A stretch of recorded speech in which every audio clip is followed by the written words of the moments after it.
Good afternoon, Bahamas, and welcome to the Hit Back.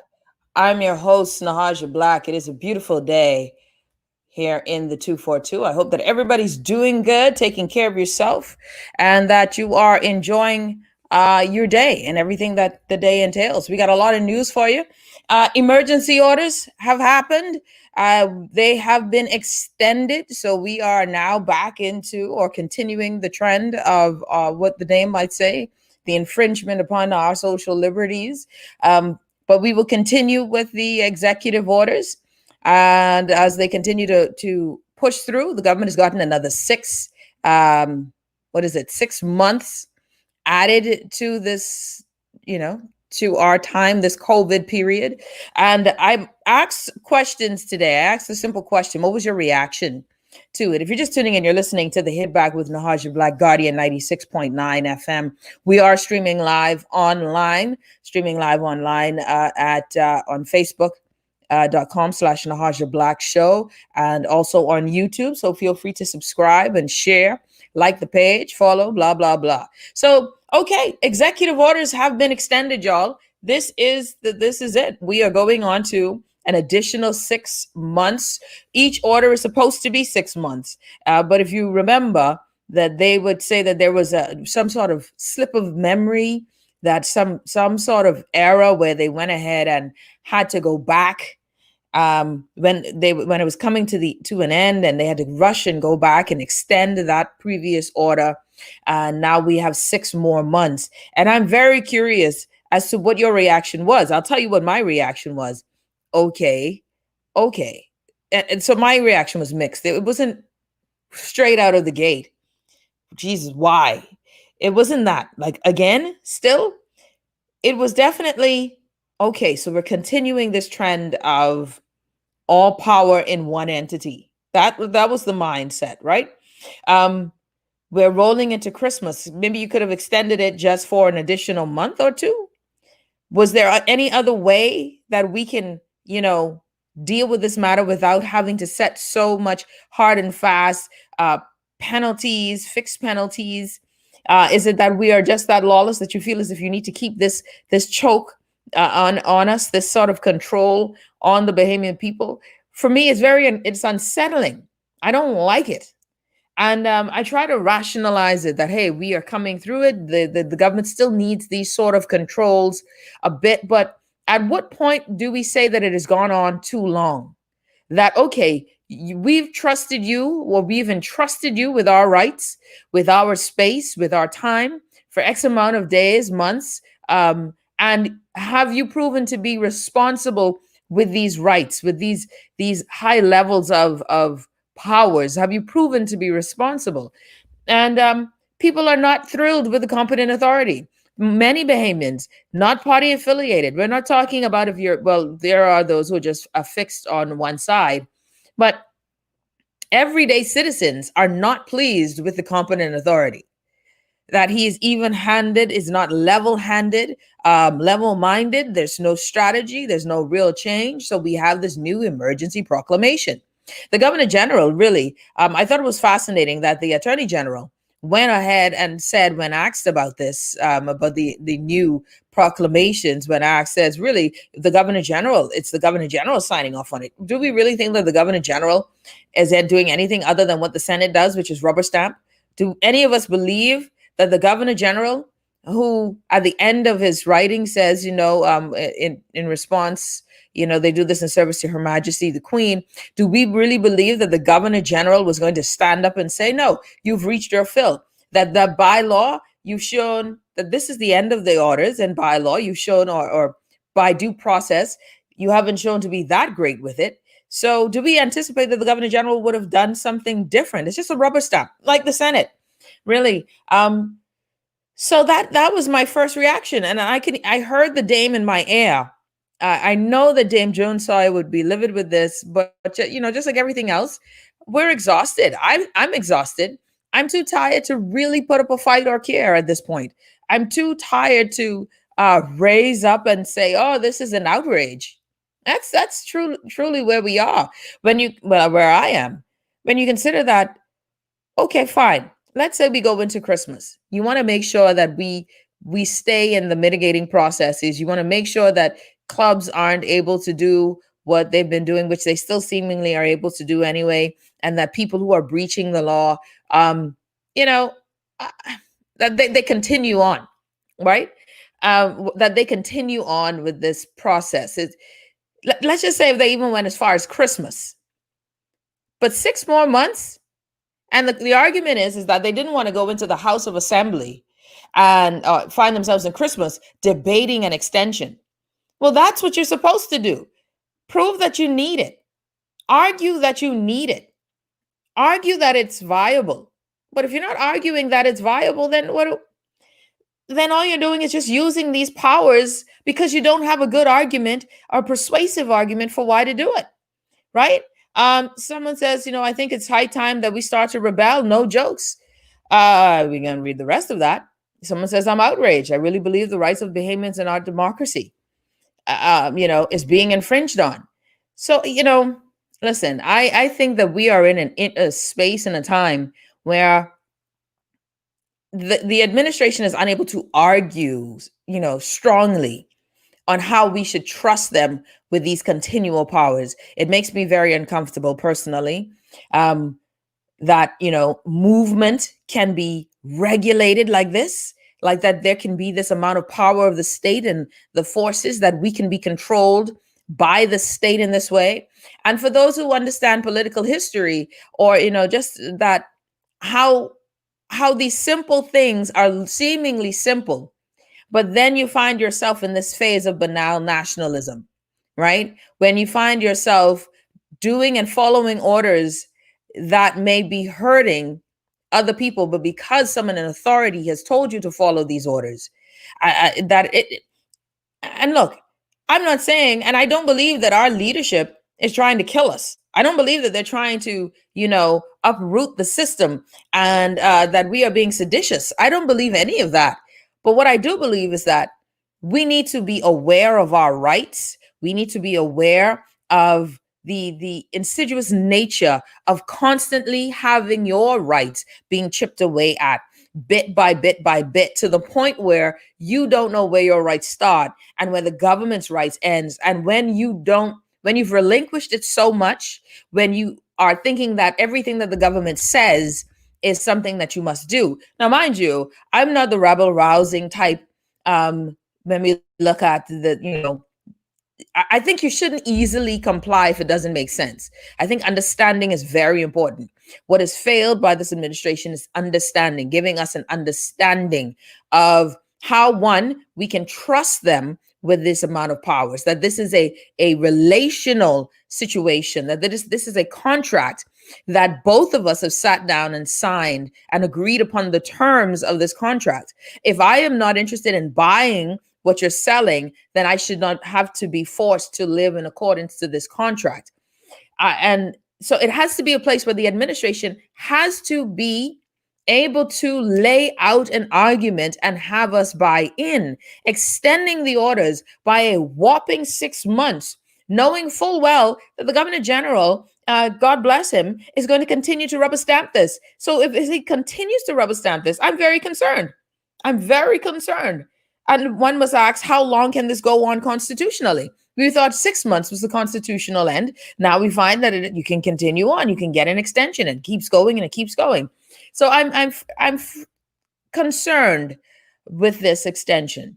I'm concerned and not just completely lost in outrage, because I have some form of faith in the fact that, and not in their competence, but that there may not be that robustly intelligent to have this whole orchestrated Pinky the Brain mastermind of taking over the world. But maybe I'm just not paying attention to who's really in control. So we can argue that.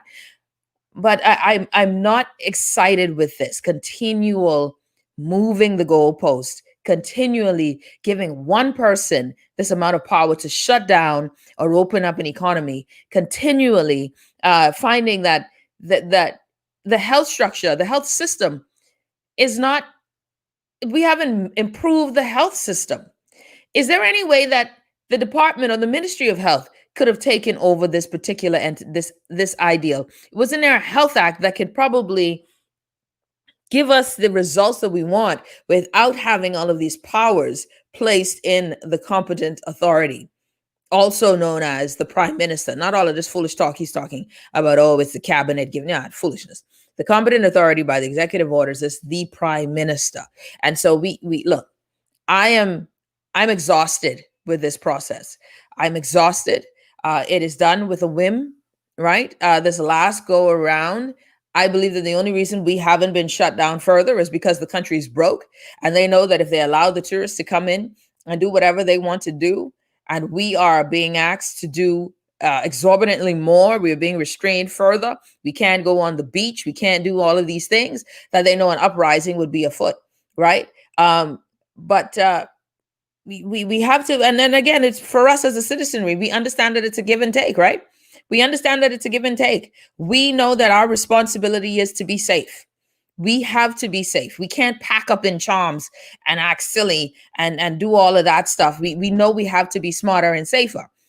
But I still need proof that you are actually with these, even with these orders, we still don't know what the penalty is for being, rogue. Because really, does Charms owner still have a license at this point? I mean, have we heard anything else other than folks who were out getting charged to fine $300 and the shop owners, what, $2,500?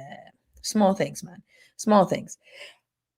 I'm sitting here just like a lot of you. I'm frustrated. I'm tired. I'm too tired to be outraged. That's the truth. I'm too exhausted to be outraged. I don't believe that this administration is that astute to be out as the masterminds to destroy each one of us individually. I'm not there yet. I don't think they got it. I mean, for God's sake, how many times do they screw up the little things? I'm not there. But I'm curious as to what is their argument other than, oh, we don't want to have a debate in the Christmas. That's your whole job. Your whole job in the House of Assembly. And funny thing is, our House of Assembly doesn't debate. We don't debate. We don't go in the House and debate. Each one gives a long, drawn-out speech. Some speeches like do a hail to the chief, and then we move on to the next speech, right? It is a done deal. So there is no debate. So the whole argument, even by the AG, stating that, we didn't want to have this debate of an extension in the Christmas, there wouldn't have been a debate. First of all, they decide to go on vacation at the most inopportune times. I mean, the House closes in the height of a COVID scare. The House closes for weeks.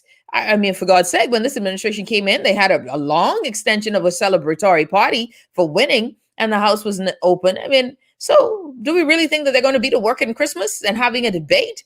Come on, man. I'm not confident that the Governor General will not continue to sign off on these things at all. So my confidence in that place, for God's sake, I don't even know what to say. Do we still pay for the Governor General to live somewhere else? Let's debate that. I would love that. Where are we? I would like to know. Because if we're paying for the Governor General's house, I still vexed her at it with that one. All that good Governor General house we got down there, all of that space, they got a big backyard. He could have all his grandchildren roll down the hill.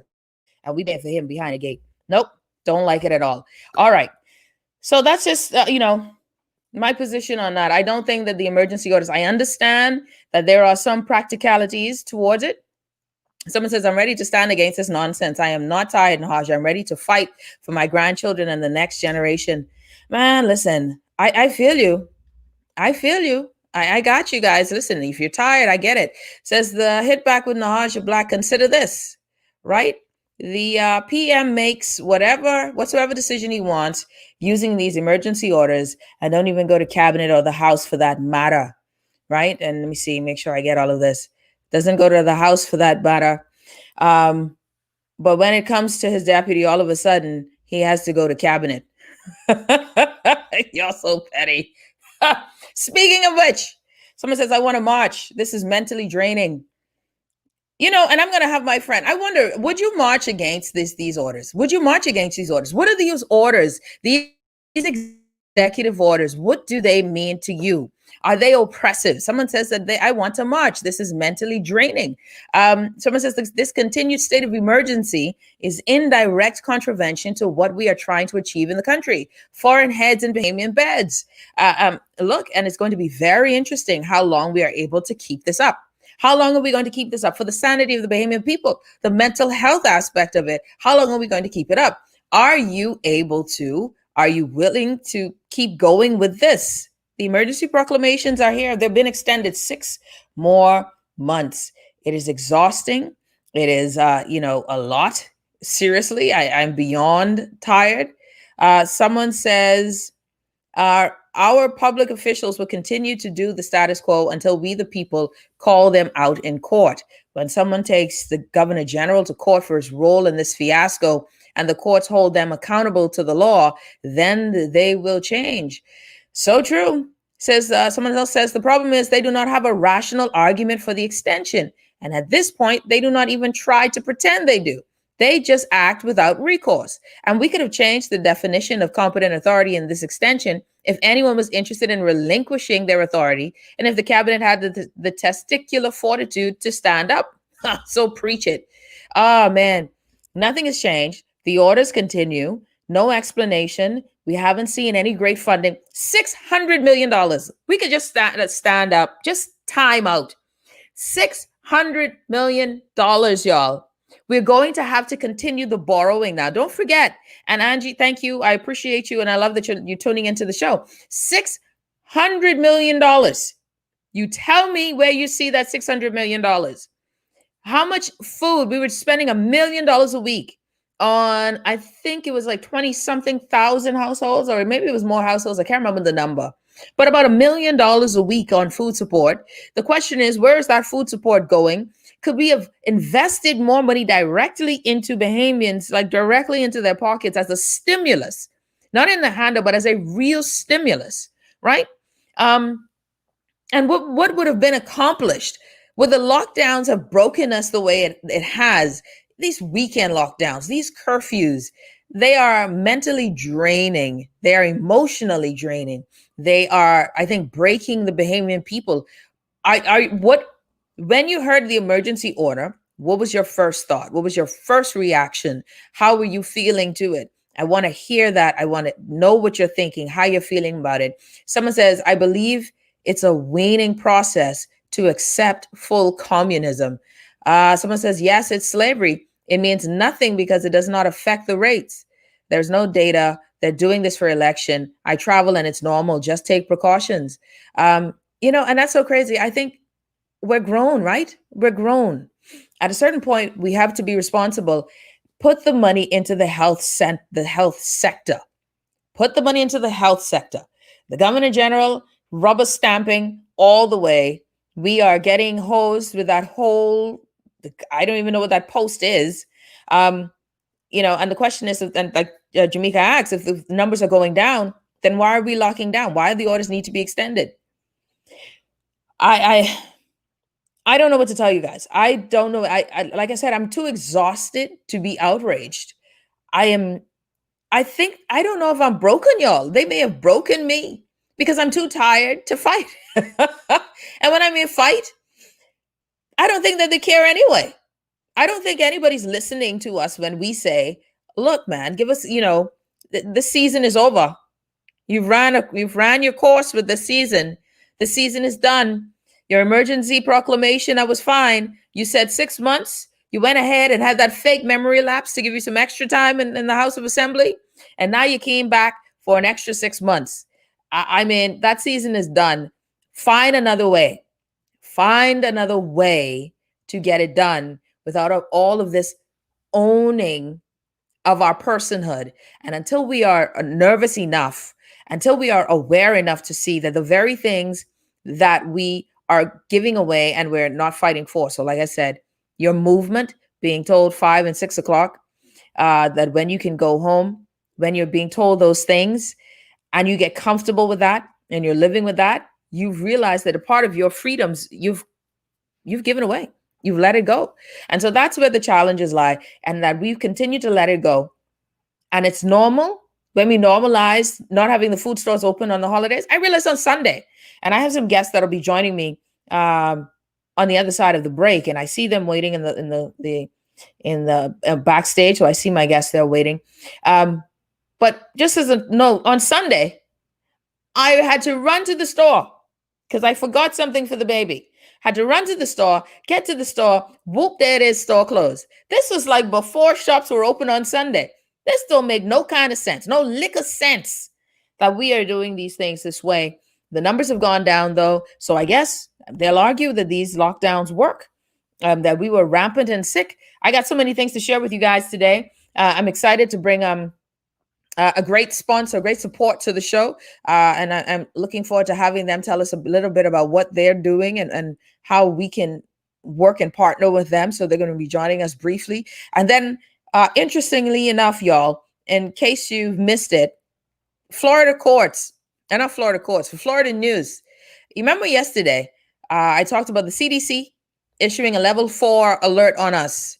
And the day before, they issued a level 4 alert on the cruise ship industry, as they were reported in our news. Well, last night, Local 10 in Florida decided to say that we issued a level 4 on ourselves.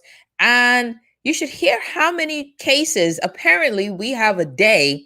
And as they tell their citizens not to travel to the Bahamas. And I was really hoping for a better response from our Ministry of Foreign Affairs.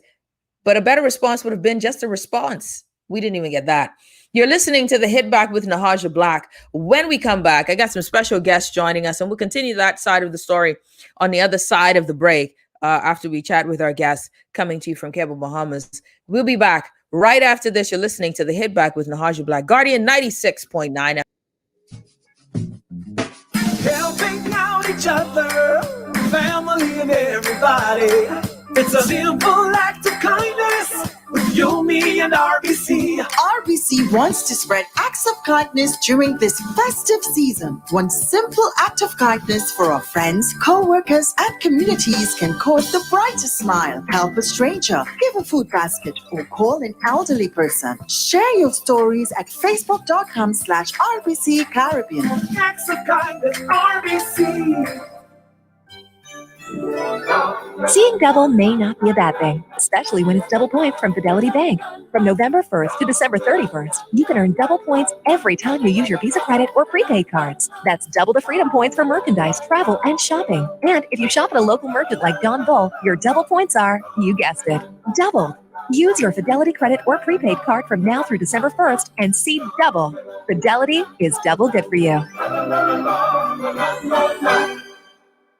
Nutrition sets the foundation to support optimal development. Did you know that 85% of brain growth happens within the first 3 years of life? Help your toddler to have the best start in life. Nourish him with a healthy diet that includes EnfaGrow Premium. EnfaGrow has DHA, which nourishes the brain, prebiotics to help support the digestive system, and 20 other nutrients to complement your toddler's diet. EnfaGrow, let's fuel the wonder. This product is not a substitute for breast milk. Cancer is smart. It pushes us. We push back. Challenging conventional thinking, finding smarter solutions. That's what makes Cancer Treatment Centers of America one of the leaders in precision cancer treatment. Using tools like advanced genomic testing and immunotherapy to bring more options to our patients.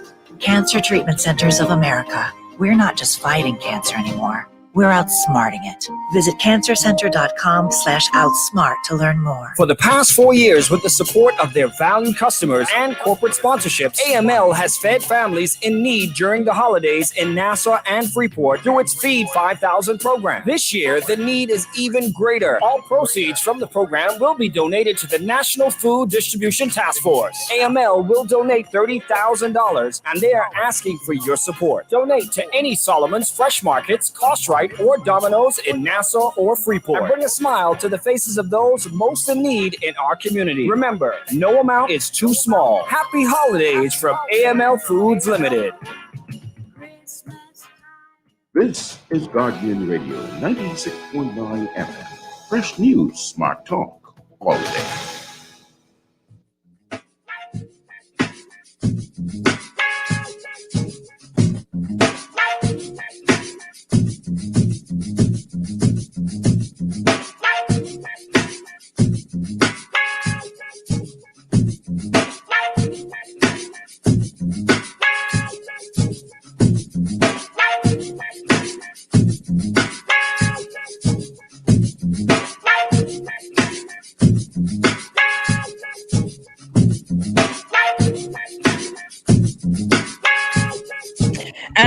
we're back. You're listening to the Hit Back with Nahaja Black. Okay, everybody, I got special guests joining me. This is what I love. Christmas is here. Okay, listen, Linda. Christmas is here. You may not, it don't feel Christmassy yet, but I've been meditating. People have been trying to offer me Thanksgiving meals. Okay. And Thanksgiving, I know Thanksgiving person. I feel like, we Bahamians, we say Thanksgiving all the time. Thank you, Jesus. Go to church Sundays. Hey, love you, Lord. Hallelujah. And then they try to feed us. So it's like a preamble for Christmas. So anyways, long story short, I decided that I'm going to eat. I don't know. I don't eat other people's Thanksgiving food. I ain't even going to lie. But it makes you feel Christmassy.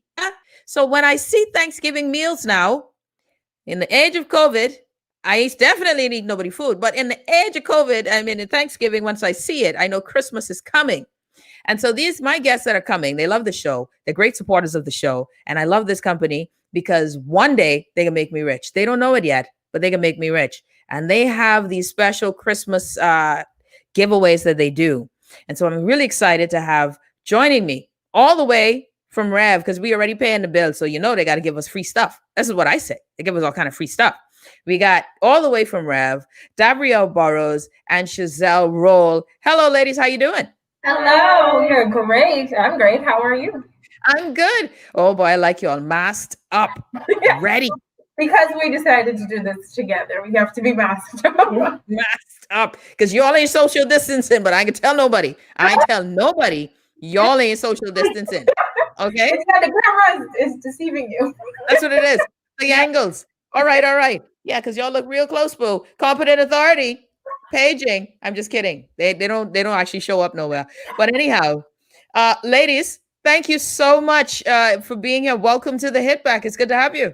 Yes, it's great to be here. We are so excited about our Feel the Magic $250,000 Christmas campaign. Woo-hoo! It is off to an amazing start. And I know you said how Bahamians like gifts, and that is what we are giving. Tings, and more tings. Tings, make it rain, child. Throw it down like salt. I need some tings. We know it's been a hard year for everyone, and we just wanted to take this opportunity or this entire season, like I said, to spread the magic and to make sure our customers feel valued, and also just to offer them some support during this season. So we're back with our trio campaign. It's the best deal yet. It just keeps getting better. Television, phone, internet, all starting at $99, and you have all sorts of add-ons. We would have added NFL Sunday ticket for free for all trio customers. I know that's big for you. I know you're a football fan.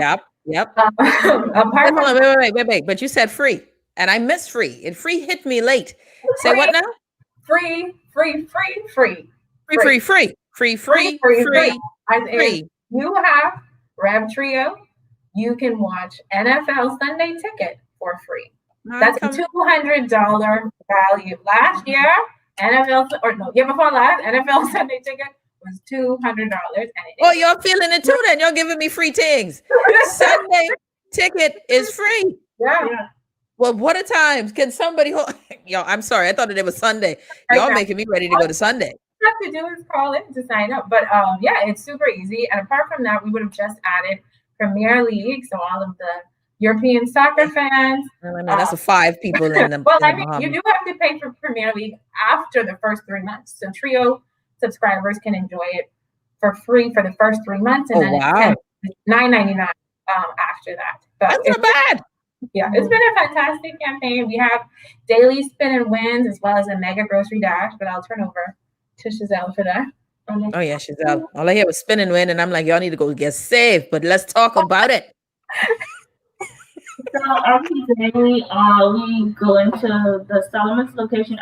This week I'm at the Oaksville location. So we have 3 customers a day: persons who sign up for Trio or sign up, switch to Trio, or persons who just simply pay their bill in full have the chance to spin and win. And we have great prizes, such as you could get a $100 BPL voucher, you get $50 gas voucher, $100 Solomon's voucher. So these things you can win. And starting Thursday, we are actually adding another element to the spin and win, whereas you can get actual cash.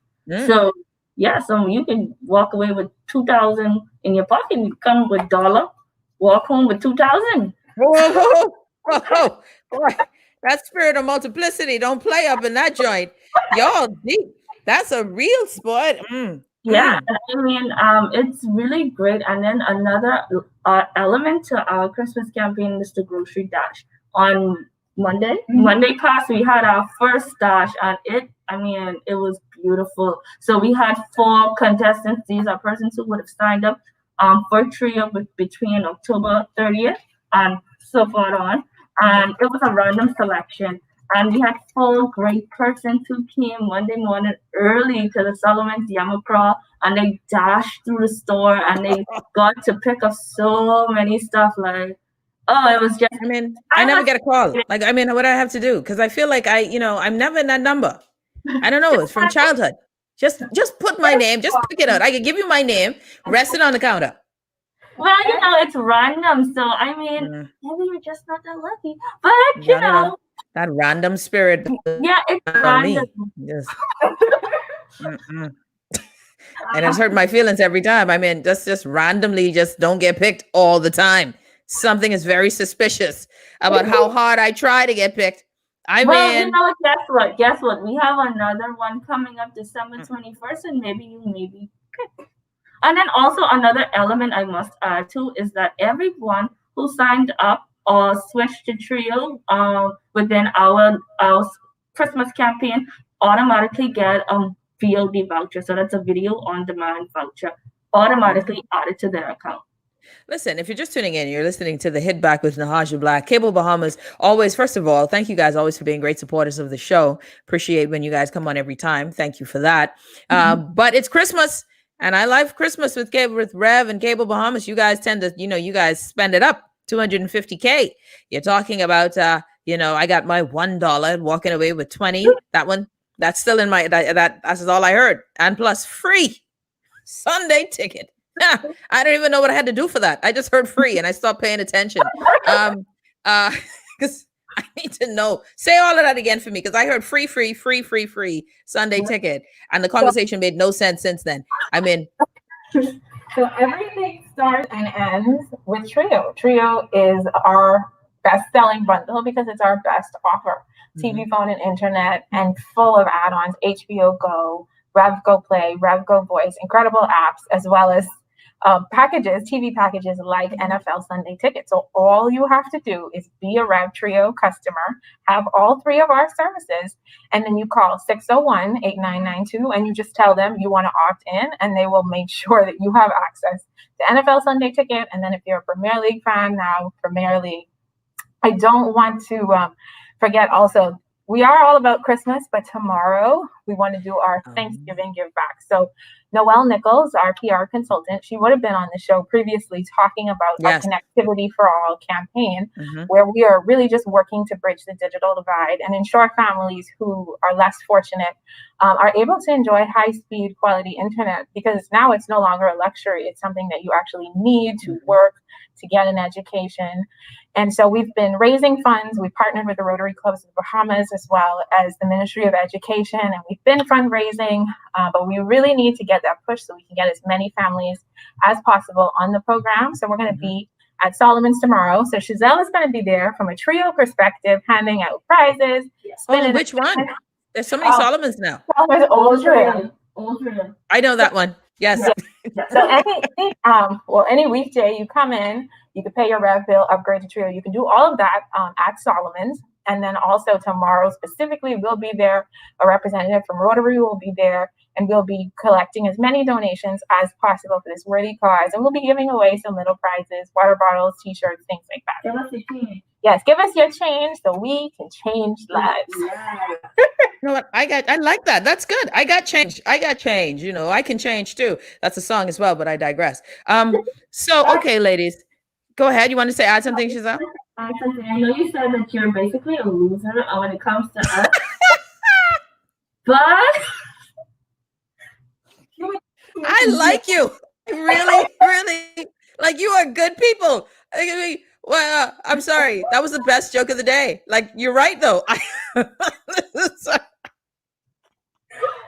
that Betty was great. You're good. You You're good. You're good. I Let's know. go with that. Let's go with that. But so every Thursday, we host a live with AC, and it's wonderful. So if you want to, you could just like tune in Thursdays at 1 on our Rev Facebook. But no, I mean on our Rev Facebook page. If you want to win, like maybe a $20 off your Rev bill or a little $10. No, that's small fry, man. That's small fry. $20 don't move my bill. I'm I try to help you just be a winner. If you come in and you pay your Rev bill, you can get a chance to spin and win. Do you not want to be a winner?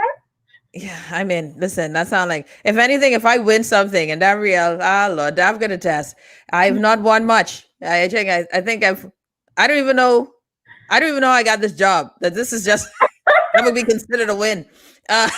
But okay, so I can come pay my bill in full. That's like something that's I didn't grow up that way. We paid piece. But if you pay in full, then there's an incentive at the end.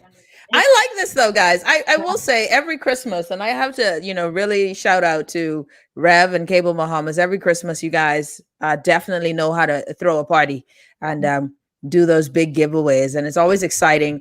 And in particular, I wanted to, really say that the initiative with Thanksgiving, with getting 500 families, persons in need, access to the internet, and children with devices. That's an honorable work that you guys are doing along with the Rotary Club, help our families in need. So that in particular, we want, because of course, like you said, folks with Rev Trio, call Cable, opt in for your free Sunday ticket. Yes, I will be doing that. Yep. Mm-hmm. That's happening. Because I know you're a trio. Oh, yeah. Killing trio. I'm mashing that up. I won that way, eh? Yeah, exactly. You know what? Arlie, play. All I do is win, no matter what for the break. That's the song. One more time, ladies, before I let you guys go. Quick rundown. All of the things, $250K plus the initiative with Thanksgiving. Let it rip. Yeah, so this Christmas, $250K, Feel the Magic. We are giving away spots. If you sign up for Trio, you can participate in the Mega Grocery Dash. We've already had our first 4 winners. They tried to carry the whole of Sullivan's Yamagraw. It was a great time.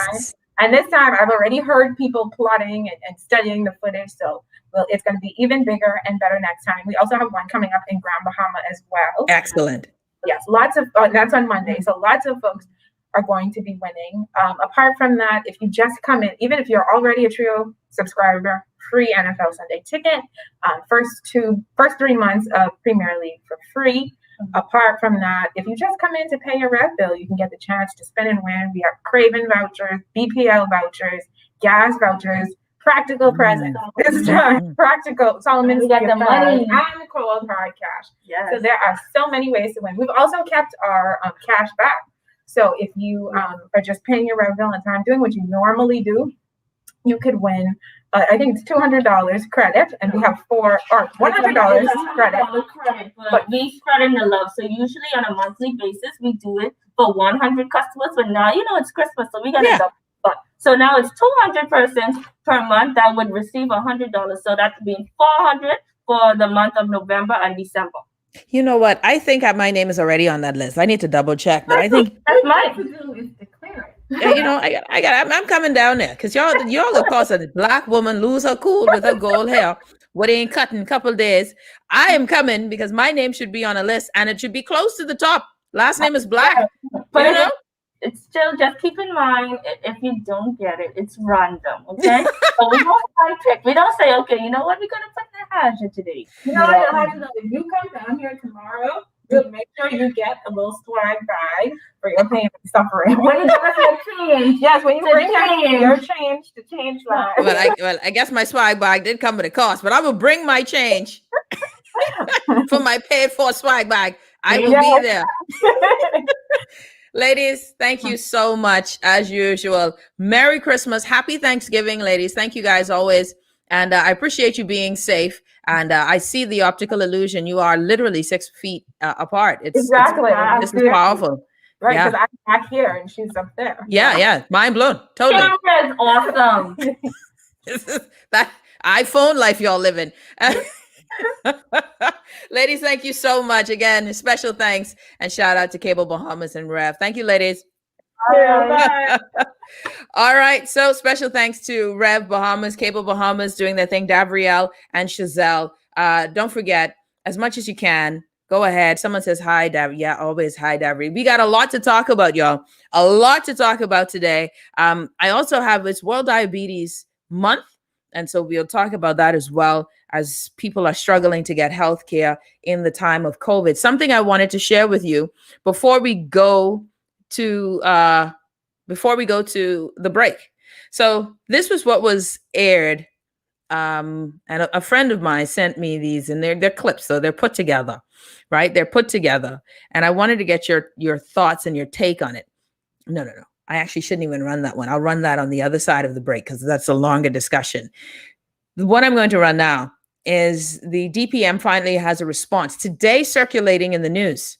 Circulating in the news today was that, not in the news, but social media, was that the DPM has been asked to resign. He's going to tender his resignation today. I think they had cabinet on Monday. That we haven't seen any truth to that. There's all of these allegations of Wendy Craig, former governor of Central Bank, taking his stead. But of course, Mrs. Craig would have to be a member of cabinet, and she isn't even in any part of the government right now in terms of the House or the Senate. So that would be interesting to see if that was true. And these things are all coming from an iffy source, but they're right, 6.5 times out of 10. But most times they got some mistruth in there, a little bit of gossip. It's like the next level of the punch, You ain't sure. But I thought it was good. We actually got a quote from the DPM, not on his resignation or the allegations in court. And this was reported on our news last night, but I wanted to play it. Good to see you. God bless you. What do you think about policy resignation?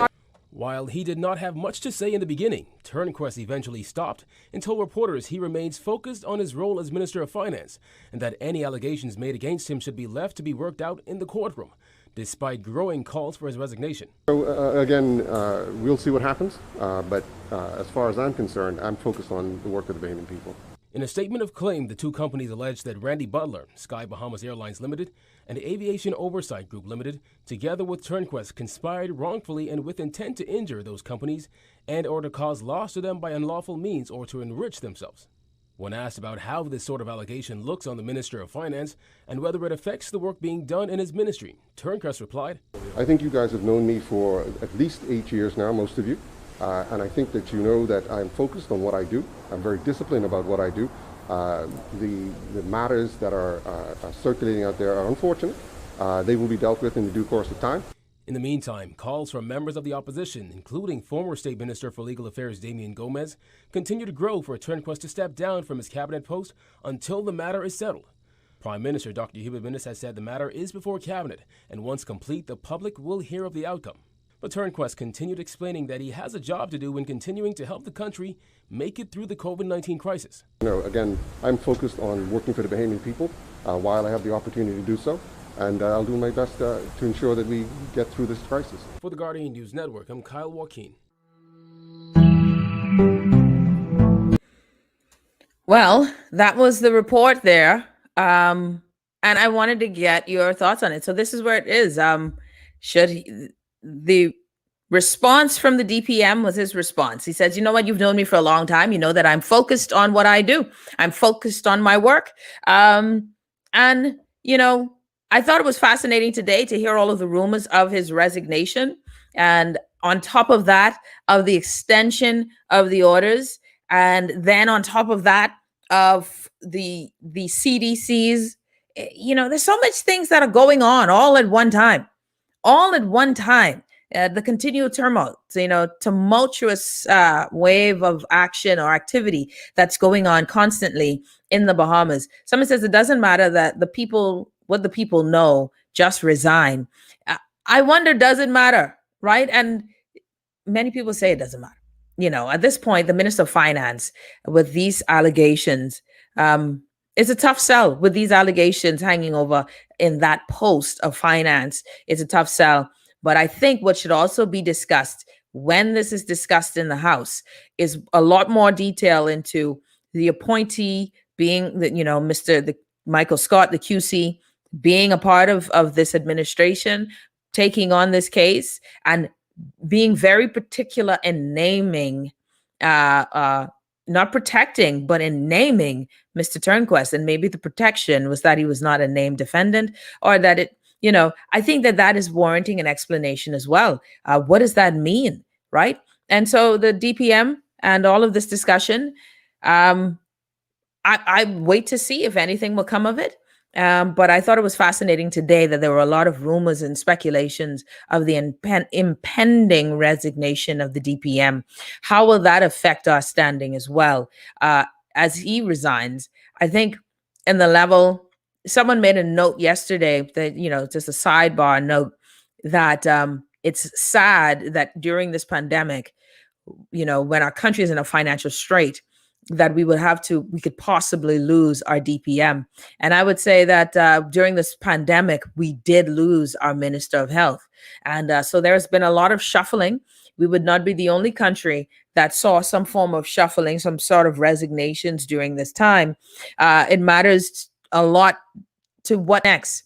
Where are we? How would it affect us? What is the state of the economy? Regardless if he resigns or not, and would there be a competency drop? How big would be the competency drop if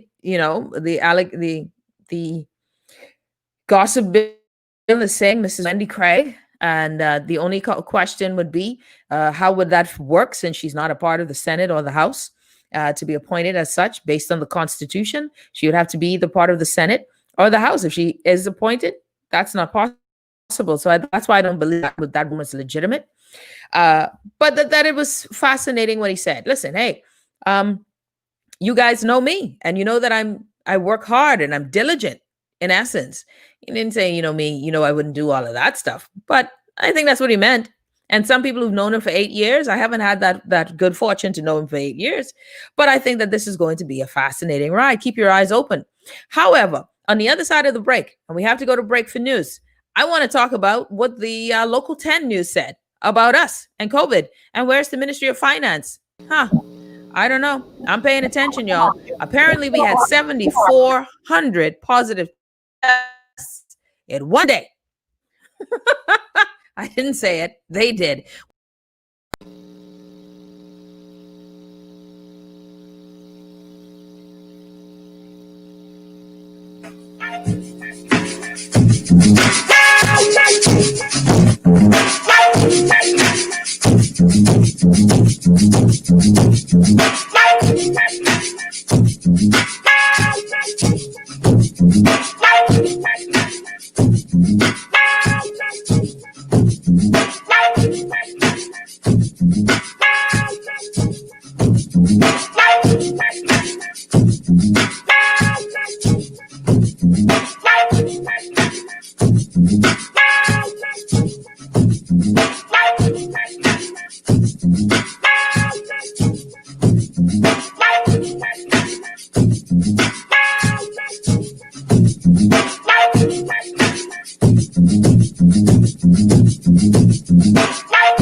This is Guardian Radio 96.9 FM, Nassau, Bahamas.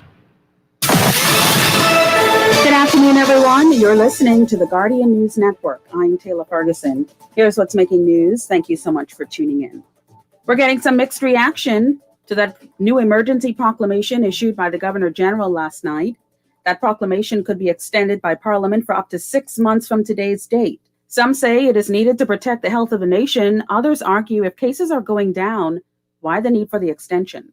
Members of Parliament were set to debate an extension of the last emergency proclamation today, an extension that would have expired at the end of December.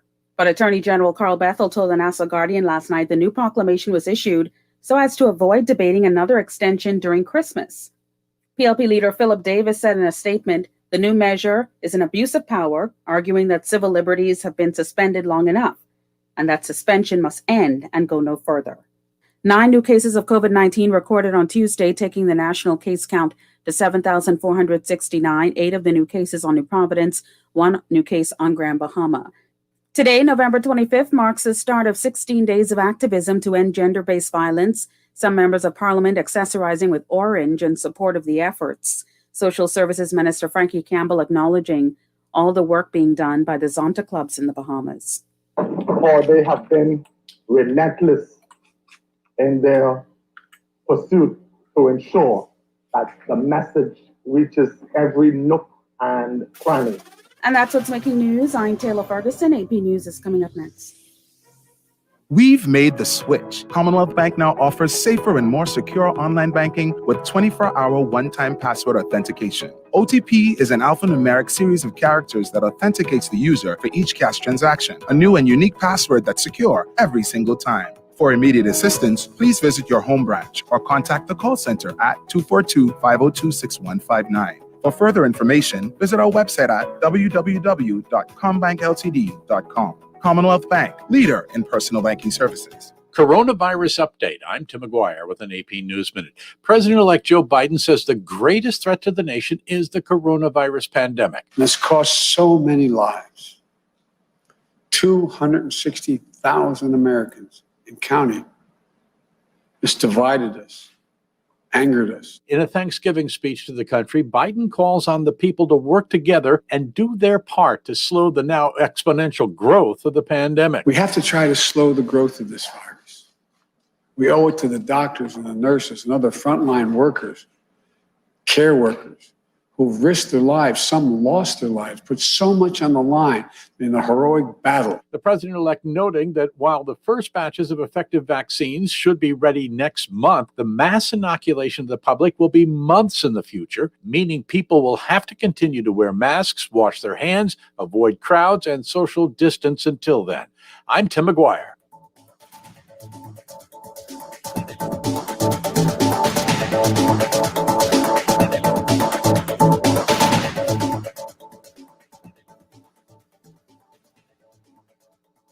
This is Guardian Radio 96.9 FM. Fresh news, smart talk, all day.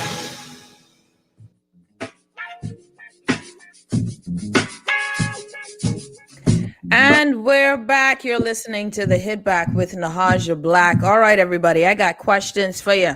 I got questions and thoughts and things something that came across my, what do you call it? My good friend Cecil would say in his inbox, right? But nobody emails me anything. Everything comes straight to my phone. So maybe that's my new inbox, right? Shout out to WhatsApp, keeping people connected. So now we had the CDC. We've had the U.S. State Advisory, the CDC Advisory. We've had the cruise ships being raised to level 4, the highest alert. And we are here. We just have an extension of the emergency orders, and the Governor General signed off on it, as he seemingly will continue to do without any question or pause or concern.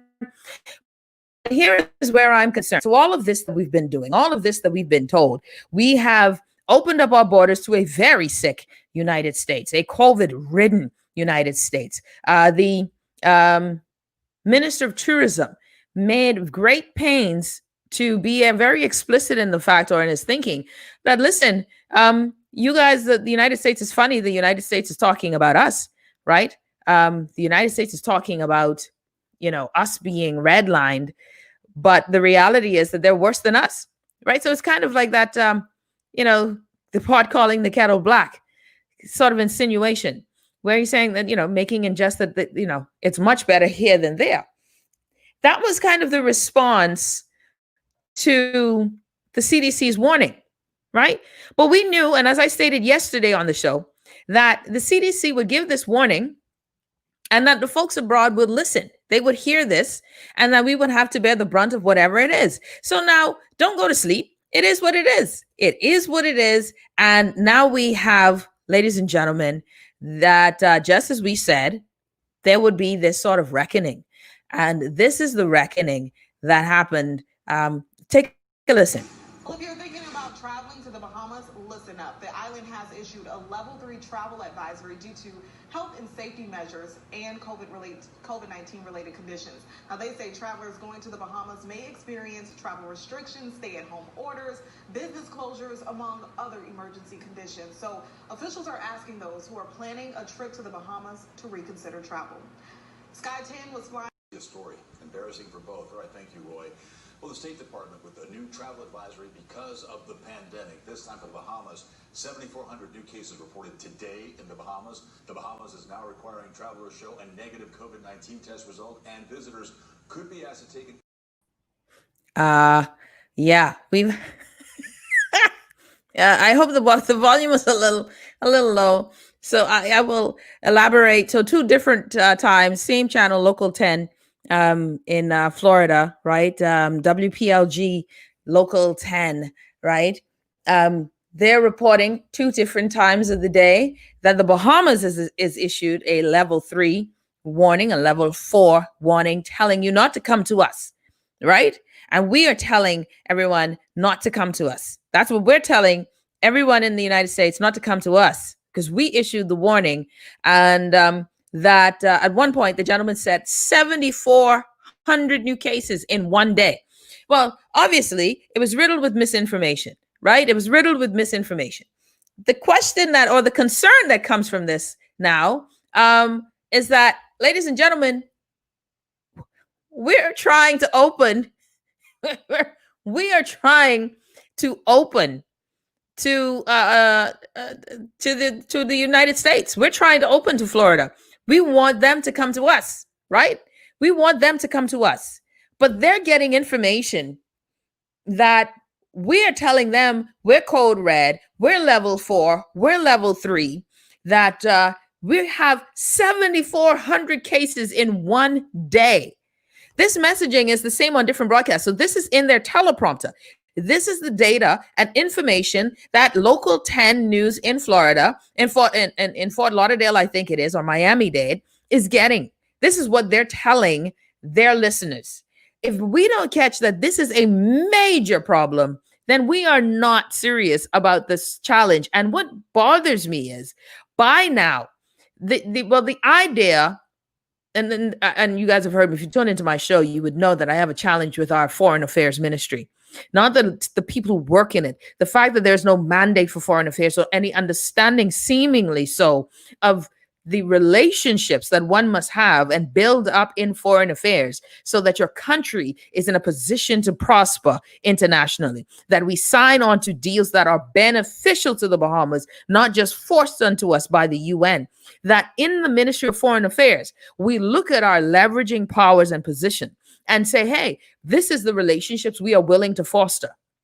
That we have technocrats who are in these areas. That's why it bothers me when we appoint people who have no idea what they're doing, and a government and governments who have no idea what foreign relationships are all about our space in the global world, other than being pawns for someone's foreign money so that they can own our land and do as they please. And when we tell them about themselves, they easily say, listen, peasant, you work for me. How dare you rise up against me? Let me call my governor. Let me call my president. Let me call whomever and shut you all down as an entire country. This seems to me, y'all, if you're not concerned by the fact that we want to open up, we have announced the in some form or fashion a risk.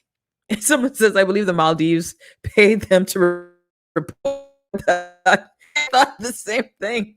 That it seems so conspiratorial, right? That we have, it seems as if we're under attack at some level, right? That we're under attack at some level. This level of misinformation, it will negatively affect us. We, as the government, the leaders of the government, right, have decided that at some level, the people of the Bahamas, due to the economic fallout, at some level have to suffer, at some level are going to have to be expendable to this COVID virus. We haven't improved in the healthcare sector. We haven't built out our hospitals. We've tried our best. We've actually adjusted to the clinics and finally trying to look at clinics as being additional hospital space. But we know the RAND hasn't grown. We know we haven't fixed Grand Bahama. We know that what was the name of the hotel that was in Southern Sal has said, one of the reasons they're not coming back is because if someone gets sick there, there's no health facility. So we are looking at the fact that this thing was said on a U.S. newscast, misinformation from top to bottom, declaring that we are telling the guests not to come. that the CDC's level 4 warning is our warning, right? And the fact that the CDC has said anything, the Minister of Tourism was the one who spoke on it, not the Minister of Foreign Affairs. Many of us can't even remember what the Minister of Foreign Affairs looks like. We might remember that his name is Darren Henfield, but do you remember what Darren Henfield looks like? The gentleman is halfway invisible. How many things have happened under his watch where there's been no penalty or recourse? We still today have not had any true judgment. Any real Minister of Foreign Affairs worth his salt would have never allowed the sort of the major international faux pas that would related between China and the U.S. after Dorian. That person would have been instantly recalled. Instead, that consul general is continually being covered and protected for some reason we don't even understand. But I've not heard anything. This is misinformation. You don't sit back and wait or say, oh, well, you know what? We're going to, that's just, every time we respond. And let me read what the minister said. Let me read what the tourism minister said, where I don't believe it was the Minister of Tourism's space or place to be the one to say anything, right? It says, there is no doubt that the level of COVID-19, the death rate, the positivity rate in the Bahamas is half that of the United States. So it's much better here than there. But Lord God, that's the argument. It's much better here than there. Okay. However, the U.S. government will always respond. You can issue travel advisories and we can issue travel advisories. So there's no point in fighting that. Nobody's saying to fight that. No one is saying to fight that way. This is where foreign affairs is supposed to come into play, not tourism.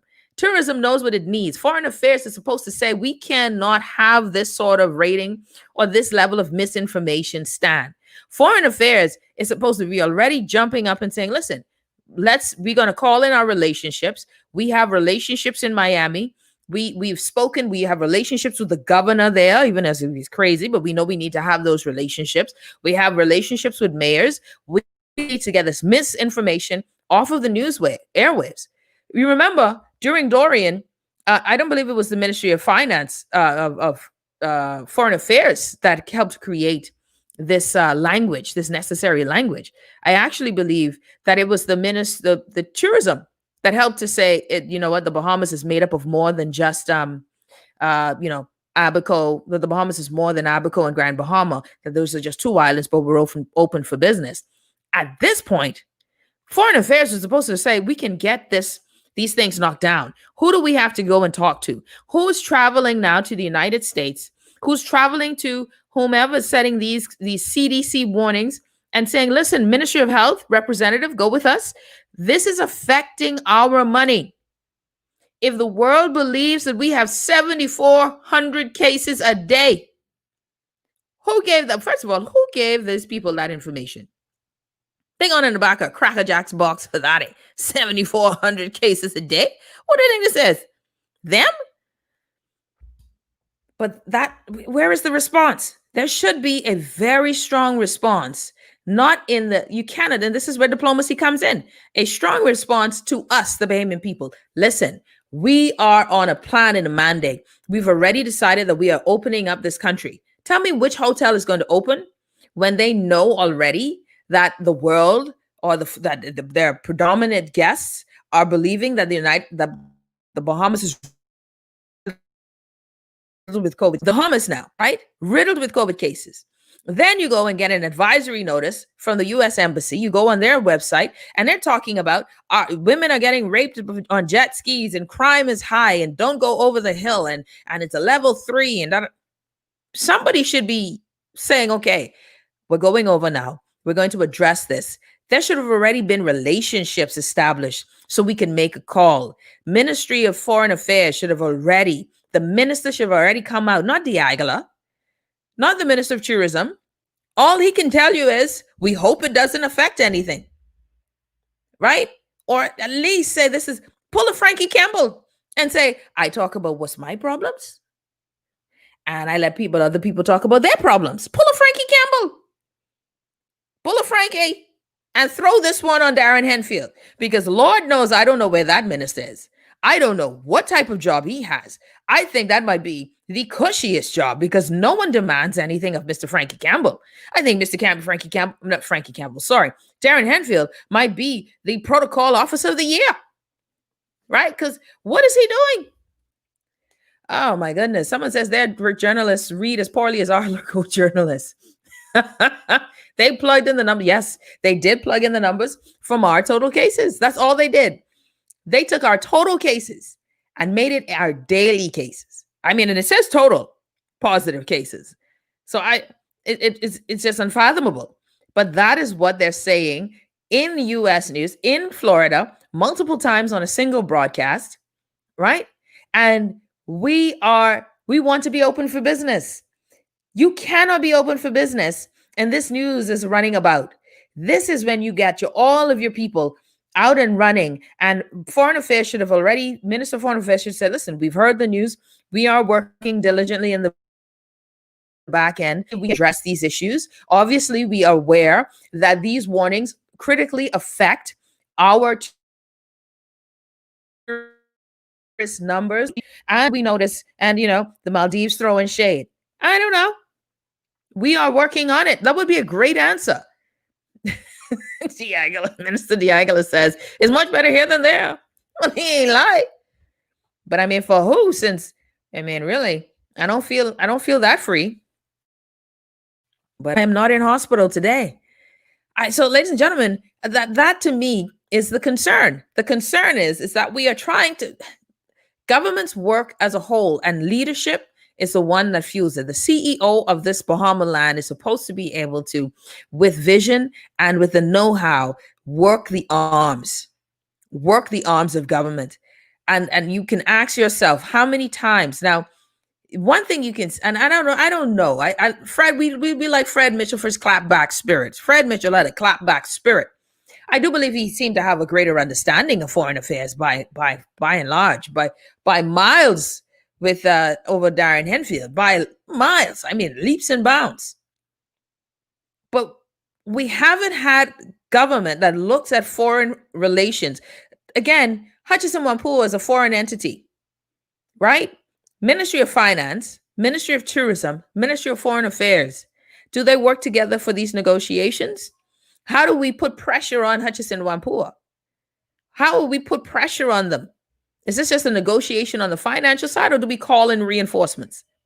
What is our stake and stance in the foreign relationship with China and with the United States? How do we leverage those relationships or their lack of love for each other? Have we already connected with the incoming? I'm hoping that we have, with the incoming president of the United States.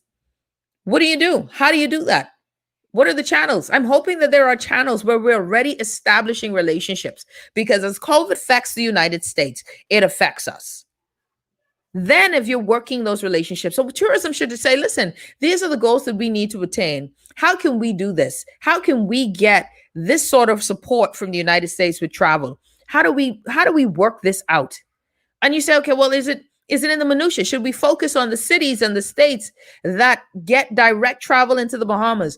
Do we need to talk to senators, or do we need to talk to governors in that state, mayors in that state? Who we got to schmooze? Y'all, this is serious stuff. We talking about we open for business, but is Atlantis going to be open? Who's coming to Atlantis?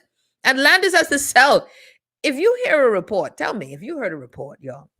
If you heard a report sitting down in your couch and you were thinking about a vacation, a Christmas getaway, and your local reporter comes on the news and saying, the Bahamas says not to come to it. It's given it a level 4 alert. And telling persons, if you're coming, you might catch COVID. There's a high likelihood you'll catch COVID and you need to take your tests and blah, blah, blah. And then there were 7,400 positive cases a day. Don't go there. Are you going to go there? No, you're not going to go. And it is what it is. There should be some people freaking. I'm freaking out. I am freaking out. This one is the one that hit me because I'm looking at the international ramifications, the money ramifications. The government has made a decision based on what they see in the coffers. What they see in the coffers is we're running out of cash, foreign reserves to be exact. We're running out of U.S. currency. We have quite a bit of bills that are currency. We're out of U.S. currency. We can't pay our bills. So therefore, we got to open up the borders. They're trying to do it before we get to a code red space. So they're opening up the borders. They've made a calculated decision that at some point that we are expendable to a certain degree. Not that they want us to die. No, I'm not saying that, but that we're expendable. That just total keep the country clean bit, it ain't working. We can't keep it clean, can't protect everybody, social distance, mitigate. We can't test you. We ain't got the resources to test you. If you need to get tested, you can test for $15, $20, $30, $40. You all figure it out. But as it stands, we need to open up. That's the decision that was made. And yet we've got misinformation galore. And I need to hear more about how we're going to fight that. Because if you work in the hotel industry, this is not boding well for those who work in the hotel industry. If you are a Junkanoo Beach and you know that the cruise ships just got slapped around by the CDC, and to some degree as a petri dish of what they are, rightfully so, what's the angle? Are we putting more money into homeowners or to persons who want to get into the boutique or to the vacation rental? How are we funneling this funds? And how do we brand the Bahamas? Because boy, there's some counterintuitive or some counter. The labeling is not productive. The labeling is not productive at all. Someone says, why we ain't talking about, say corrupt. Y'all want to talk about I got a bunch of politicians who might be questionably corrupt. I can't mention them all today because we got a whole show next week. I'm actually looking forward to it. And we're talking, and on the other side of the break, we'll be switching gears because along with this health pandemic with COVID-19, there are other issues and underlying issues that we haven't addressed and that needs to be addressed, that we need to stay healthy for. So folks can take care of themselves and realizing that everything is shut down for COVID. And so people aren't going and seeking health and health care for themselves. So that's important. But all of that to say this, ladies and gentlemen, if you're just tuning in, the Hit Back with Nahaja Black, it is imperative for us.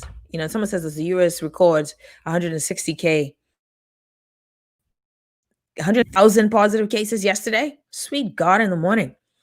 Ugh. And then worrying about our 7,400 a day, which is not true, by the way. All of that said, we are in a space and a time, y'all, ladies and gentlemen, where we have to be sober and vigilant. All arms have to work together. All arms of government must work together. And I am very concerned when I don't see things working together, because that means that balls are dropping, that the shoes are, that things are going to miss. And all of this big talk is going to come crumbling down if we're not doing the job to protect the name and the brand of the Bahamas. We want people to come here. We cannot have misinformation on U.S. channels about the Bahamas. The Ministry of Foreign Affairs should have already given out a statement. Minister de Aguilar and his, with it, it's better, much better here than there, was insufficient. He is the Minister of Tourism, and I can understand him not knowing how to respond to that. And I would have pulled a Frankie Campbell and said, look, I only talk about my business. Go and talk about go and talk to the Minister of Foreign Affairs about his business, because we can't do nothing with this advisory and tourism. All they do is slap us around. I can't back. Foreign Affairs has to do something for us. And the idea that with Foreign Affairs, that it's just tit for tat, that's not diplomacy. Diplomacy isn't just tit for tat. That's childish play. Diplomacy is the thing that we don't have. Diplomacy, we beg. We're beggars and takers. When we take, we ain't taking the good stuff either. You hit us, we say, oh, how dare you hit me? Okay, what you need me to do? That's what we call diplomacy. And we like to entertain. You ever watch the Bahamas throw a party? All of the governments of the Bahamas feel like Ministry of Tourism. We throw a party. You ever listen to government people talk? Oh man, you ever see the Bahamas spot? Man, listen, when we did the relays, you never saw it. We looked great. IAAF loved us because we did a great job of showing. Plus, we made no money and went into debt. That's just the biggest conks we can be. We spend the most money on looking good. That's the epitome of being an empty barrel, right? Because we look dead good. Isn't that nice? The greatest reflection of the Bahamas and how we do business? IAAF relays, we threw the most beautiful parties. The IAAF loved us, and we were going into debt. Poor management. We made no money off of the ads, not 1 cent. All of the advertisement went back to the IAAF. And that's how we do business, right? We didn't negotiate that. We took that, and we always sell in this, well, people are going to see us. So if what we sell in tourism is that people are going to see us, we better make sure they see us in a perfect light or in a beautiful light. Because we seemingly ain't got nothing else to offer. Not our wits. We ain't selling ourselves for our brain or our people. We're selling it for the beauty that we possess. Because apparently 7,500 cases a day, 7,400 cases a day is what Local 10 told all of those people in Florida. Not once, but twice. That we got COVID positive cases, and that we put our own warning on ourselves and say, don't you ever come around here if you don't want to catch COVID. Rasta King God. I mean, the audacity. What color is Florida? Not just because it's Republican red. It's red from COVID. And they around here. I would at least agree with Diagala. It's much better here than there. Because they red. They ain't F&M. They COVID red. They ain't Republican red. It's COVID red in Florida. And they want to throw shade. Just like the Maldives. Throwing shade. You're listening to the Hit Back with Nahaja Black. When we come back, I got Dr. Parker Curling joining me. We're talking a bit about, what is it? Yeah, your health. Your health. Doc is smiling. She's like, what? Yeah, we're talking about your health. Good to see you, Doc. You ain't that much in the shadows. You're listening to the Hit Back with Nahaja Black. When we come back, y'all, let's talk a bit about your health. And exciting tomorrow's show, we got Dr. E. We're talking about the phases of relationships, the phases of marriage. And you know how y'all go. Y'all just get bored quick. And so if some of you getting newly involved or you're living with someone and you realize you're going through a phase, I'm looking forward to that show tomorrow. We'll be live in studio as well.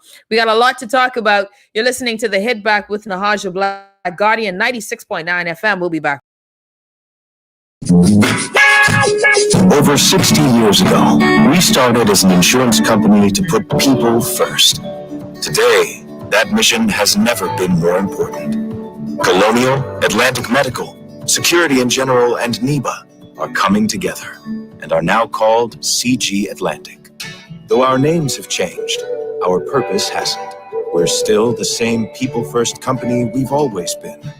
And we're here for you, stronger than ever. CG Atlantic. Nutrition sets the foundation to support optimal development. Did you know that 85% of brain growth happens within the first 3 years of life? Help your toddler to have the best start in life. Nourish him with a healthy diet that includes Enfogrow Premium. Enfogrow has DHA, which nourishes the brain, prebiotics to help support the digestive system, and 20 other nutrients to complement your toddler's diet. Enfogrow, let's fuel the wonder. This product is not a substitute for breast milk. Cancer is smart. It pushes us. We push back. Challenging conventional thinking, finding smarter solutions.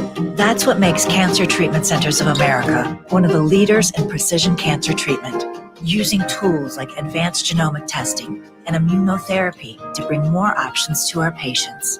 Cancer Treatment Centers of America. We're not just fighting cancer anymore. We're outsmarting it. Visit cancercenter.com/outsmart to learn more.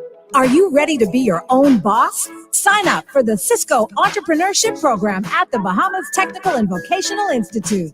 Learn to develop a winning business plan, discover funding options for your business, develop business growth strategies, and so much more. Courses include business law, marketing and sales, public speaking, QuickBooks, and more. Clock out of that 9 to 5 and clock into self-employment. For more information, call 502-6338. This is Guardian Radio 96.9 FM. Fresh news, smart talk, all day.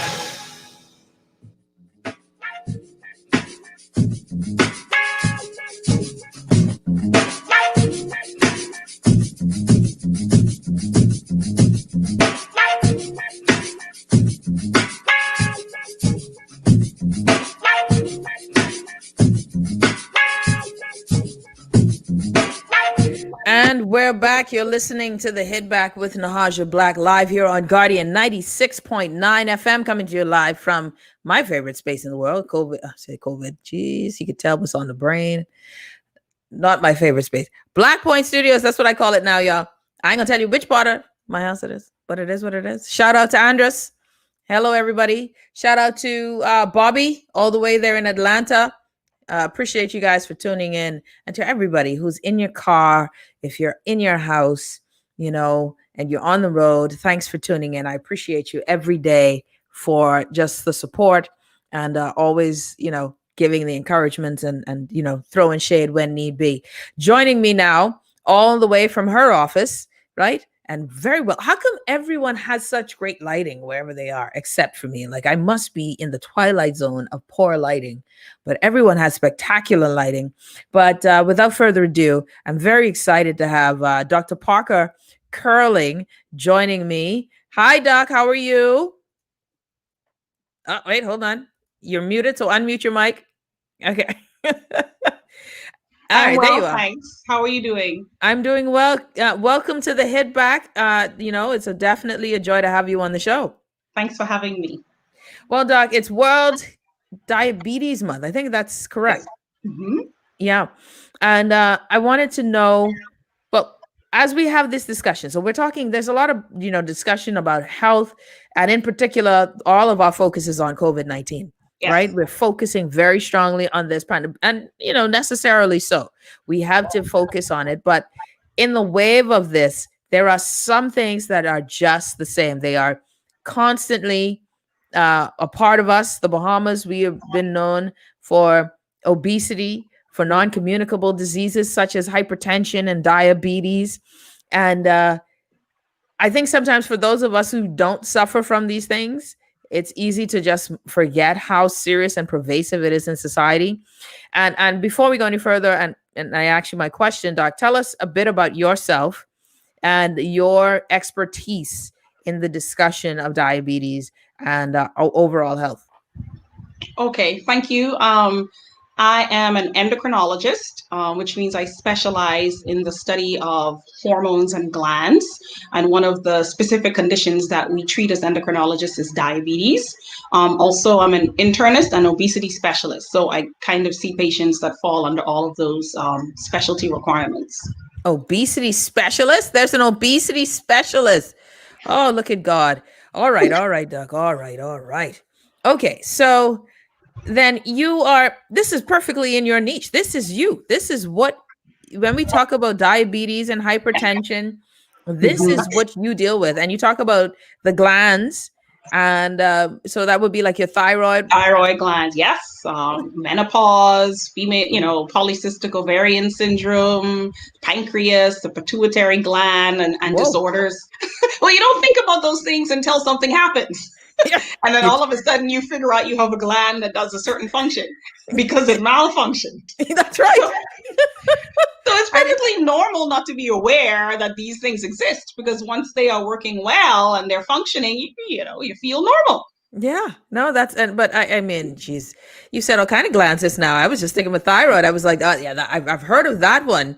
When, it's not working well, people tend to end up being, overweight, and it's harder to lose weight. Okay. Well, I could have a conversation just on glands. Shoot. We could. If you're just tuning in, Dr. Parker Curling joining us on the show as we are, I don't know if we call celebrating, but recognizing, yes. Recognizing. Raising awareness. Exactly. Diabetes and the issue of it, the scourge of it, how it affects us. How pervasive is diabetes in the Bahamas statistically? Do you guys have that data? Yeah, we have that data, and somewhere between maybe 12 to 13% of the population is diabetic that we know of. And so, of course, that number is probably a little bit or a lot bigger when we consider the number of patients that we perhaps haven't screened. Mm-hmm. Mm-hmm. And that's interesting, because when you said 13%, well, 13% is a lot. That's a lot. So that's a lot. More than 1 in 10 people. That's somewhere around there. And depending on the statistical analysis that you refer to, somewhere between 10 to 13%. So if you're not diabetic, you know someone. Yes. And the question is, how many, based on what you guys have seen, how many, what would you think would be that amount that hasn't been screened? If you were to say, just to guess, to say, That's man, rough. Go ahead. Sorry, go ahead. No, because I wonder, I think about men a lot. Like my mother-in-law had to force her husband to get Right. tested. He was going blind. Yeah.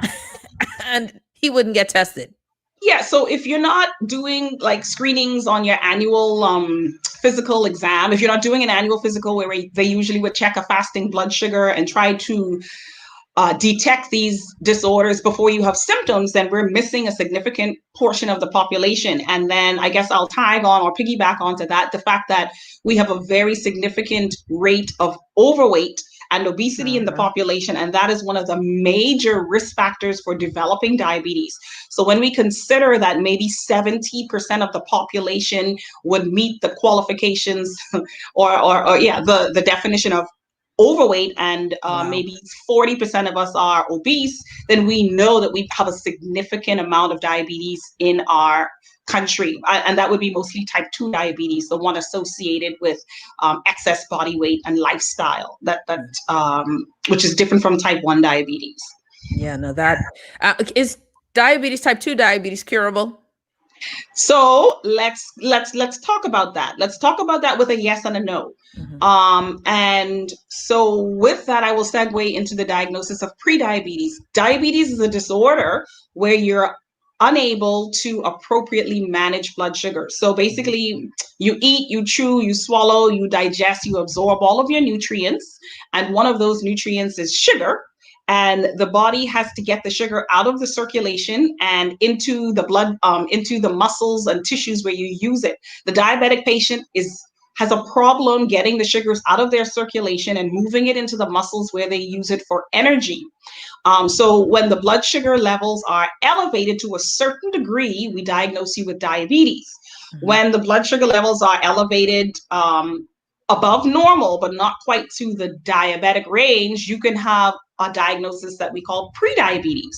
And so that's important because if we do the lifestyle changes, which I'm sure you'll bring up, we can move you either from the prediabetes range into a normal blood sugar profile, and even from a diabetic range into prediabetes or diabetes. And the reason I said curing diabetes yes and no is because if you do the lifestyle changes that result in an improvement of your blood glucose profile, if you revert to those behaviors that led to diabetes in the first place, then of course it will come back. So it's not a change my behavior, get normal numbers, and then go back to what I was doing before.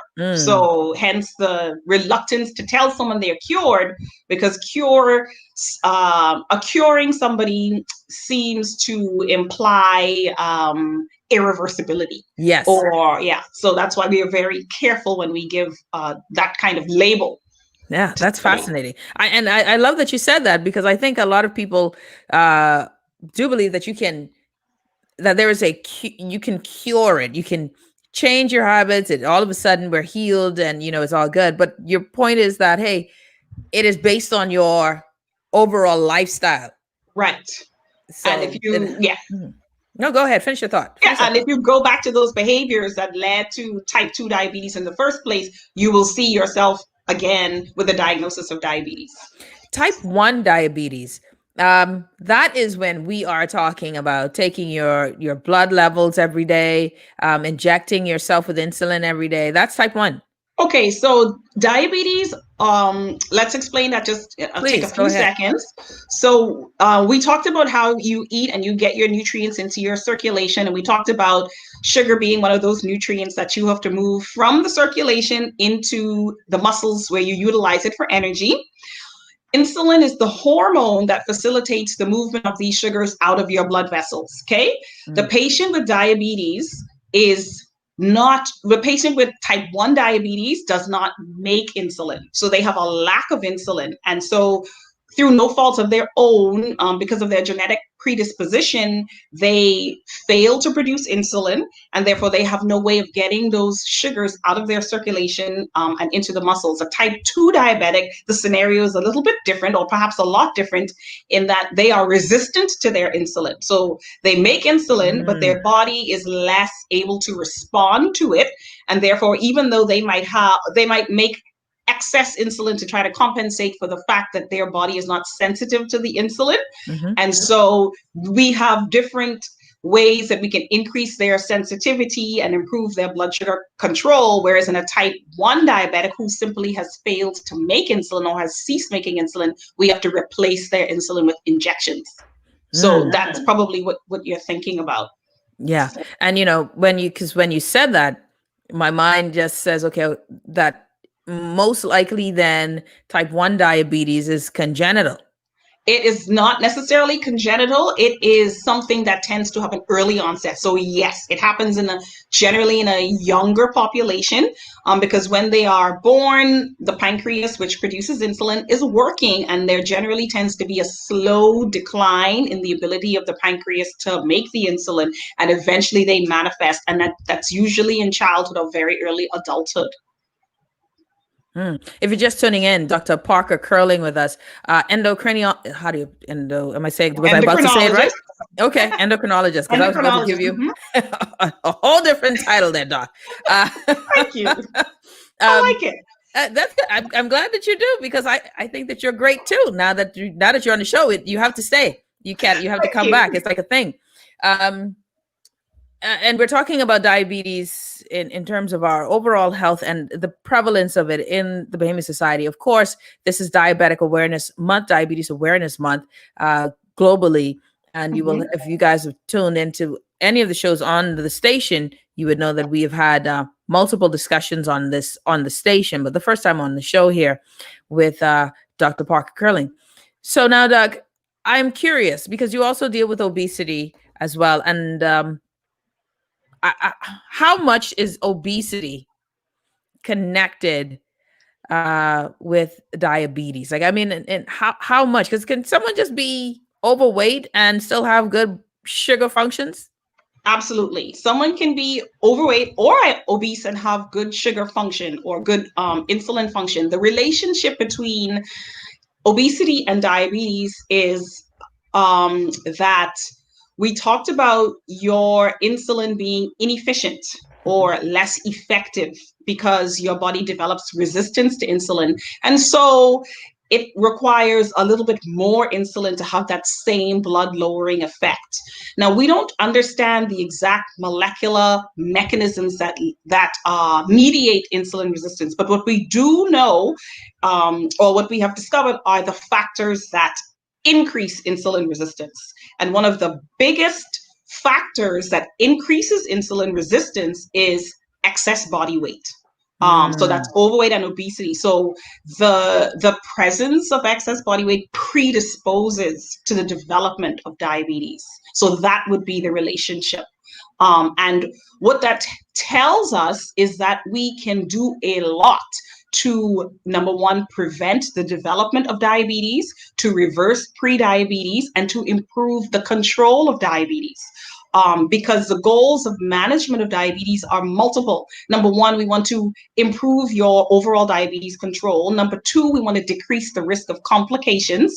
And the reason I tagged that on to the obesity discussion is that these are things that are modifiable.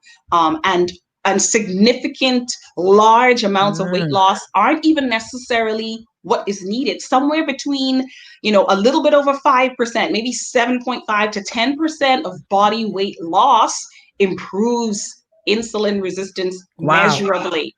It decreases, it can reverse your prediabetes. It can decrease the number of medications you require or decrease the dose.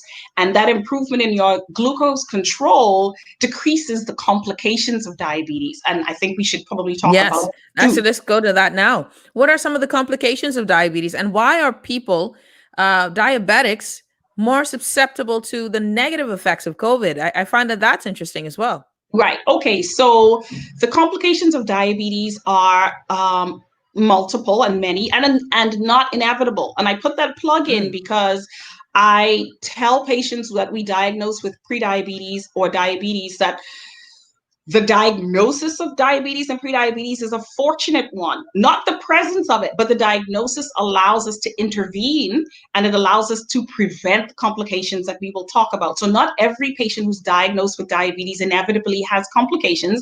And even when those complications occur, we can decrease the progression or the worsening of those complications, or we can prevent the development of more complications. And the basic factor that mediates these complications are the blood vessels. So we talked about how the diabetic patient has higher than normal circulating levels of sugar or glucose. And if you consider that your blood vessels are perhaps little pipes, the same way that a steel pipe is not designed to carry a fluid that is rich in salt. So we know that if you put salty fluid or water into the steel pipe, we are going to lead to erosion, corrosion, and damage of the walls of those pipes. The same way that happens, well, not the same, but analogous to it, so that you can have a visual.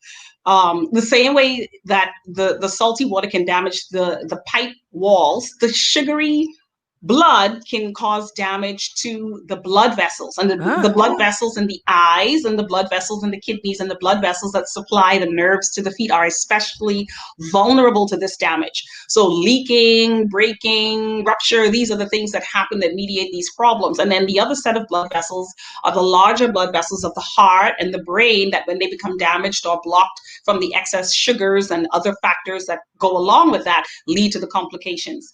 Immunity, your immune system is a little bit more deficient when you have high levels of blood sugar and the white blood cells are not as effective at fighting infections. And then there's a kind of a chronic state of inflammation. So patients with diabetes are at increased risk for infections in general, and then are going to be at a higher risk of complications from infections in general. And that, of course, will include COVID-19.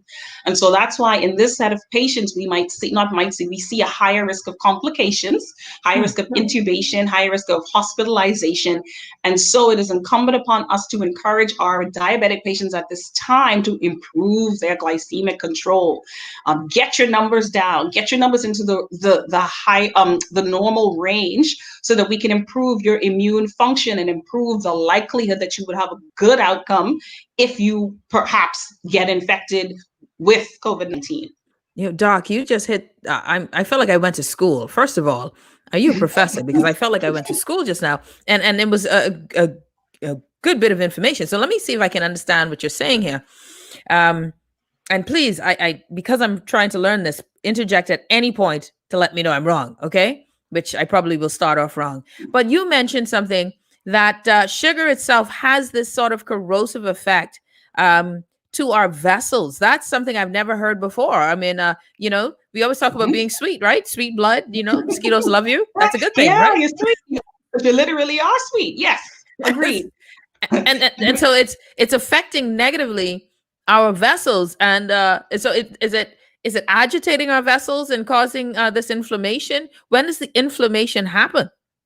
So it's not only the inflammation or primarily the inflammation that causes the problem. It's you get the buildup of the products of metabolism of sugar. I know that's a bit deep. Basically, you get kind of residue that sticks to the blood vessels that causes weakening. But the thing that happens is, and I'll bring this in now, is so you have diabetes causing these end products of excess sugar. They kind of stick to the blood vessels and cause weakening of the blood vessels. And then if you have a patient who also has high cholesterol, you have elevated you have elevated lipids or cholesterol. If you look at lard, the solid types of components of oil damaging the blood vessels. And then if you put on top of that high blood pressure, and the analogy that I use with my patients is think about a hose watering your little flowers. And then when you put your thumb over the hose, the pressure with which the water leaves the hose goes up significantly. So when you think about the heavy flow of blood through those blood vessels, it exerts pressure on the wall. And if you have weakened blood vessels because of sugar and cholesterol, then you're very, very vulnerable. So in this set of patients, we work very, very, very, very hard to control all these factors to prevent the complications because, we can have good quality of life if we intervene early and aggressively. And I'm sure I diverted way from what you asked. No, this is good. No, this is Bring great. me back in. Bring me back in. That was so good. I think I've never had it explained that well before. I literally saw the picture of this is great stuff. Okay, so then it makes me, if you're just tuning in, Dr. Parker Curling here, joining us on the show. We're talking about diabetes. She's an endocrinologist, a specialist in this field, and glands. I don't know. I just gonna say Let's just do diabetes today. We're gonna have to do a show on glands alone. I'm telling you.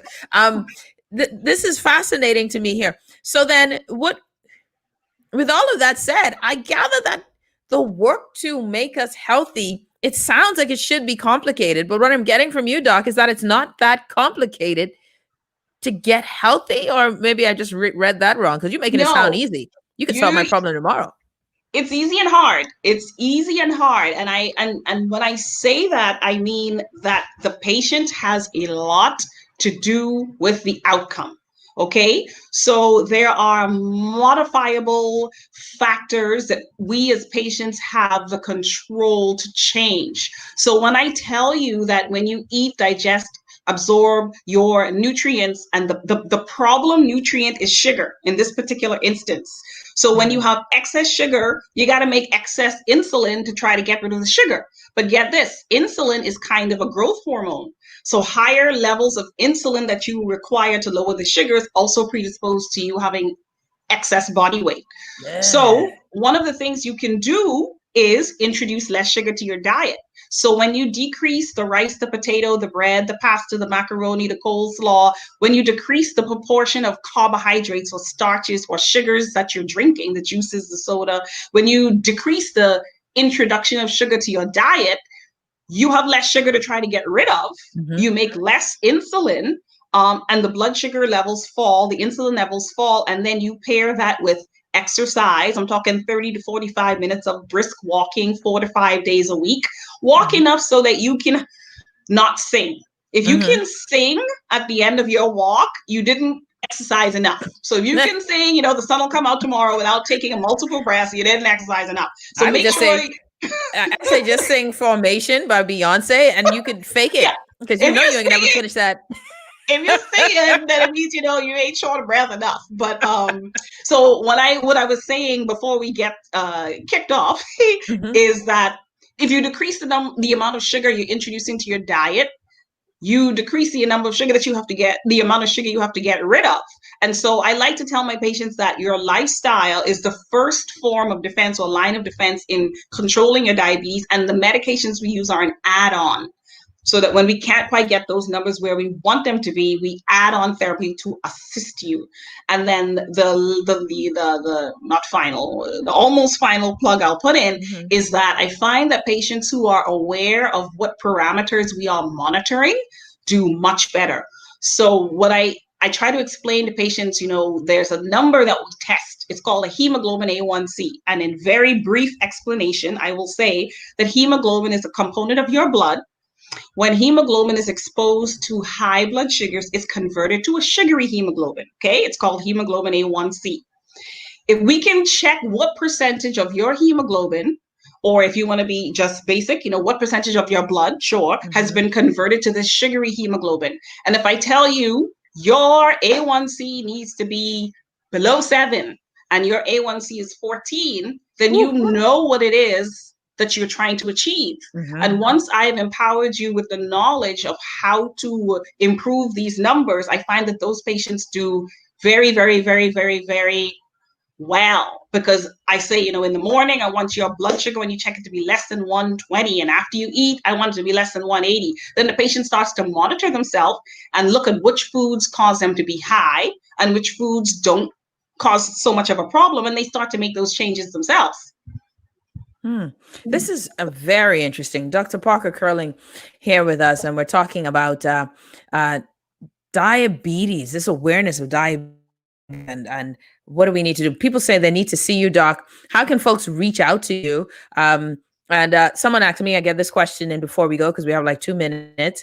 Ginger and milk thistle helpful in avoiding diabetes? And ginger and milk thistle. Well, there is some evidence about, I want to address those because I'm not sure, but there's some evidence about the use of cinnamon. And of course, studies are ongoing in terms of what doses can be used to help improve glycemic control. There are lots of naturopathic remedies that patients use. And I find that if I don't know it to be harmful, and if they are highly motivated, and if they are using it in conjunction with the lifestyle changes, we tend to see good results. So whether that is because of the pharmacologic action in the ginger is working, or whether it's because that was combined with a lifestyle change, I tend to see good results. So I cannot give you a definitive answer because I have not done the research, but in general, I don't tell my patients not to take those things. I just tell them not to take them to the exclusion of the recommended recommended lifestyle changes or the recommended medications, depending on what those numbers are. Indeed. All right, Doc, tell people how they can reach you. I don't know if that's allowed, but my folks want to know how they can reach you. I know some doctors have a creed. I don't know how this thing goes. I don't think you're allowed to advertise. I'm not sure, but I'm allowed to give my phone number. Good, and where I practice. I practice out of Oncology Consultants Limited, and the number there is 325-6284. 325-6284. And I also practice out of the Family Medicine Center, and that is at 702-9210. 702-9210. And then you can Google. I think I would probably come up. Yeah, and we would, and Dr. Parker Curling. Doc, what's the first name? So folks know they can type in all of that. Christine. That's true. Yeah. Christine Parker Curling. With a K or a C? With a K. Good question. Christine Parker Curling. Kristine. I'm not surprised that it's a K because our family loves Ks. I just got to throw that out. Dr. Parker Curling, it was a pleasure to have you on the show. And I think my audience learned just as much as I did. And I think to do this again when we talk about the glands, definitely. Yeah? No problem. Thank you so much for having me. Thank you very much. Pleasure to have you. Thank you so much. You're listening to the Hit Back with Nahaja Black. Everyone have a great day. We'll see you tomorrow.